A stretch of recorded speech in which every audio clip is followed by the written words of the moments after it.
জামালপুরে শিক্ষার্থীদের জিপিএ-৫ উৎসব। জামালপুর থেকে নিজস্ব প্রতিনিধির তথ্যে বিস্তারিত।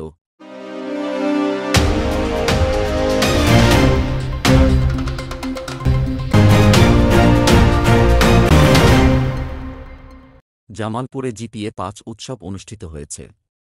আজ শনিবার সকালে জামালপুরের মির্জা আজম অডিটোরিয়ামে জিপিএ-৫ প্রাপ্ত শিক্ষার্থীদের জন্য এই সংবর্ধনা অনুষ্ঠানের আয়োজন করা হয়। উৎসবে অংশ নিতে জিপিএ-৫ পাওয়া ১,৫৬৪ জন শিক্ষার্থী নিবন্ধন করেছে।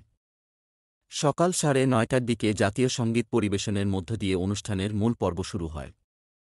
স্বপ্ন দেখো জীবন গড় স্লোগানে সারা দেশের ৬৪টি জেলায় প্রথম আলোর আয়োজনে ও শিক্ষার ডিজিটাল প্ল্যাটফর্ম শিখর পৃষ্ঠপোষকতায় শুরু হয়েছে জিপিএ-৫ উৎসব। সংবর্ধনা অনুষ্ঠানে এসে কয়েকজন শিক্ষার্থীর অভিভাবক জানান, ওদের জন্য এত সুন্দর আয়োজনের সঙ্গী হতেই আমরা এখানে উপস্থিত হয়েছি। সত্যিই এত বড় আয়োজন শিক্ষার্থীদের জন্য অনুপ্রেরণা যোগাবে, এখান থেকে অনেক কিছু শিখতে পারবে। আয়োজনে গুণীজনের দিকনির্দেশনার পাশাপাশি সাংস্কৃতিক অনুষ্ঠানও চলছে।